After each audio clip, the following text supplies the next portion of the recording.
ఉస్తాద్ భగత్ సింగ్ హిట్టా ఫట్టా అర్థం కావట్లేదు భయ. ఒక్కొక్కడు ఒక్కోలా చెప్తాడు. మన హరీష్ శంకర్ ఏమో నేను చాలా కష్టపడ్డా అంటాడు, అందరేమో హరీష్ శంకర్ని తిడతారు. డైరెక్టర్ ఆబ్వియస్లీ ఈ సినిమా ఫ్లాప్ చేయడానికి ట్రై చేయడు. కాకపోతే ఏంటంటే ఇక్కడ వచ్చింది old wine new bottle, old wine in the new bottle. అంటే పాత వైనే బాటిల్ కొత్తగా స్టైల్గా తయారు చేసి తీసుకొచ్చి దాంట్లో పోసారు. చాలామంది చెప్పడం ఏంటంటే ఈ భీమ్లా నాయక్, తర్వాత గబ్బర్ సింగ్, ఇంకోటి ఏంది ఓజీ, ఈ మూడు కలిపి మళ్ళీ మొత్తం అందులో మొక్కలు ఇందులో మొక్కలు ఇందులో మొక్కలు మధ్యలో అప్పుడప్పుడు ఆ పాత సినిమాలు అయితే తొలి ప్రేమ అవి ఇవి తీసుకొచ్చాను. కానీ యాక్చువల్గా సినిమా చూస్తే రీజనబుల్గా బాగానే అనిపించింది. కాకపోతే ఏంటంటే హీరోయిజం మెయిన్ ప్రాబ్లం ఏంటంటే ఇంతకుముందు పవన్ కళ్యాణ్ సినిమాలకి ఇప్పుడు రీసెంట్గా వస్తున్నటువంటి పవన్ కళ్యాణ్ అనే కాదు భయ్య, ఇప్పుడు మనకు ఉన్నటువంటి ఈ సినిమాలలో ఈ హీరోని ఎలివేట్ చేయడం కోసం చెత్త చెత్త సీన్లన్నీ పెట్టి చంపేస్తున్నారు. ఏంటంటే హీరో లేవాలి, హీరో కొట్టాలి, హీరో అన్నీ హీరోయిజం హీరోయిజం హీరోయిజం హీరోయిజం. దీనివల్ల ఏమవుతుందంటే మన ఫ్యాన్కి బాగుంటుంది. జనరల్గా ఫ్యాన్స్కి ఏంటంటే వాళ్ళు కొట్టాలనుకుంటారు, కాల్చాలి తుపాకీలతో అనుకుంటారు, అది అనుకుంటారు ఇది అనుకుంటారు, అలా ఫ్యాన్స్ ఆలోచిస్తారు. కానీ జనరల్గా ఒక సినిమా లవర్ ఏమనుకుంటాడు, కథలో హీరో, అంతేగాని హీరో కోసం కథ కాదు.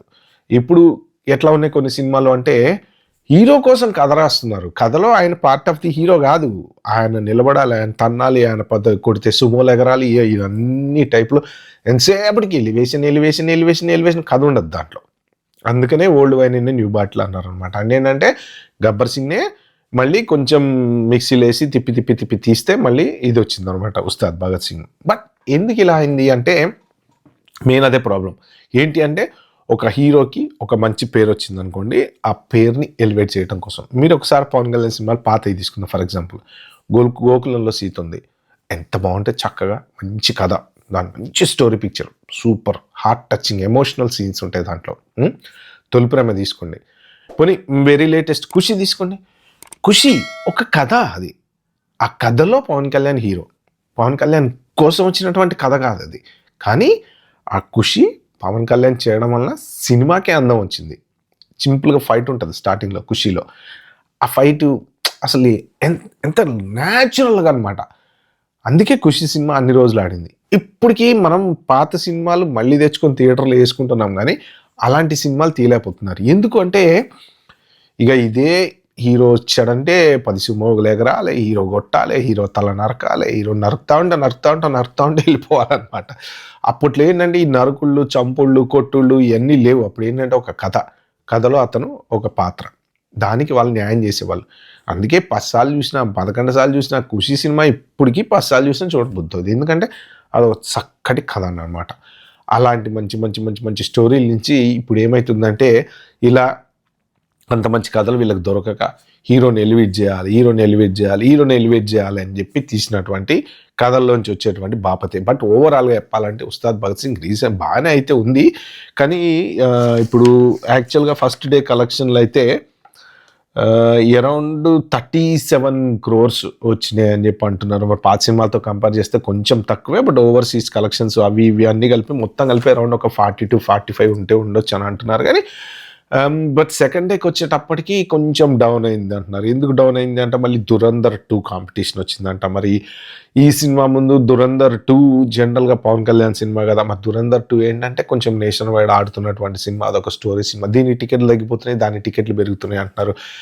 మెయిన్ ఒక్కసారి కొంచెం నెగిటివ్ టాక్ స్టార్ట్ అయిందంటే ఆబ్వియస్గా తర్వాత చూసుకోవచ్చులే ఏముందిలే అని అనుకుంటాం అనమాట. కానీ బాగుంది అని అన్నారనుకోండి, ఆబ్వియస్గా చూద్దాం అని అనుకుంటారు. సో దురంధర్తో కాంపిటీషన్ కొంచెం తగ్గటము, ప్లస్ ఇక రొటీన్, ఇక అదే మళ్ళా సేమ్ పాత సబ్జెక్టులన్నీ మిక్సీలో వేసి తీసి మళ్ళీ జనాలకి ప్రజెంట్ చేస్తే ఏమవుద్దంటే చూడబుద్ధి కాదు. కథలో కొత్తదనం ఉండాలి. గబ్బర్ సింగ్ సూపర్ నడిచింది. ఎందుకు నడిచింది? దాంట్లో కొత్తదనం ఉంది, కథ ఉంది కొంచెం. ఇప్పుడు గబ్బర్ సింగ్ చూస్తే మీకు తండ్రి కొడుకుల ఎమోషను, దాంతోపాటు కొత్తగా ఒక పర్సన్ పోలీస్ స్టేషన్ అని చెప్పి ఒక ఊర్లోకి రావడము, డిఫరెంట్ స్టైలు, ఆ డైలాగ్స్ అవి ఇందులో కూడా అన్నీ ఉన్నాయి. డైలాగ్స్ బాగున్నాయి, కొంత మంచి మంచి ఎలివేషన్స్ ఉన్నాయి, ఎమోషనల్ సీన్స్ ఉన్నాయి. కానీ ఏంటంటే ఒకసారి మనం గబ్బర్ సింగ్ చూసిన తర్వాత ఇప్పుడు ఇందులో పవన్ కళ్యాణ్ని చూస్తూ ఉంటే మళ్ళీ గబ్బర్ సింగ్ మళ్ళీ ఏమైనా చూస్తున్నావా అన్నట్టు ఫీలింగ్ వచ్చేలా ఉండిందనమాట. డిఫరెంట్ క్యారెక్టర్ అవ్వలేదు కదా, భీమ్లా నాయక్లో పోలీసే, సో దీంట్లో మళ్ళీ పోలీసే. ఏంటంటే కొంచెం అన్ని కథలన్నీ కలిపి కొట్టి అట్లా మిక్స్ అయినట్టు అనిపించిందనమాట. అందుకని చెప్పి ఇది ఈ సినిమా జనాలకి ఎక్కలేదు అని చెప్పేసి సోషల్ మీడియాలో వస్తున్నటువంటి టాక్. బట్ హరీష్ శంకర్ ఏంటంటే నా నుంచి మీరు కళాఖండం ఆశించకండి అని అన్నాడని చెప్పి కూడా మళ్ళీ ఒక న్యూస్ వచ్చేసింది. కళాఖండం ఆశించరు ఎవరు, కానీ ఒక మంచి రీజనబుల్ సినిమా అయితే ఆశిస్తారు. బట్ ఇక్కడ వచ్చినటువంటి ప్రాబ్లం ఏంటంటే డైరెక్టర్లు కూడా పాపం వాళ్ళు ప్రయత్నం చేస్తారు జనాలకి, ఆడియన్స్కి, ఫ్యాన్స్కి ఇవ్వాల్సినటువంటి మంచి కంటెంట్ ఇవ్వడానికే ట్రై చేస్తారు, కానీ వాళ్ళు పడే కష్టంలో ఎక్కడ ఇదనేది ఉండదు. కాకపోతే ప్రాబ్లం ఎక్కడొస్తుంది అని నేనేమనుకుంటున్నా అంటే, ఇక హీరోని లేపాలి, హీరోని ఎలివేట్ చేయాలి, హీరోని చూపించాలి. ఇక్కడే ఎంతసేపటికి వాళ్ళు ఒక హై లెవెల్కి వెళ్ళిపోయారు హీరోస్ అంతా. కథ కోసం సినిమా కాదు కదా, హీరో కాదు, హీరో కోసం కథ. ఆ ప్రాబ్లం వల్లనే ఇలాంటి ప్రాబ్లం వచ్చిందేమో నాకు అనిపిస్తుంది. మీరేమనుకుంటారో కింద కామెంట్లో అయితే మెన్షన్ చేయండి. But out and out cinema అయితే మాత్రం నాకైతే బాగా నచ్చింది. ఓకే, బాబాయ్, హ్యావ్ గుడ్ డే.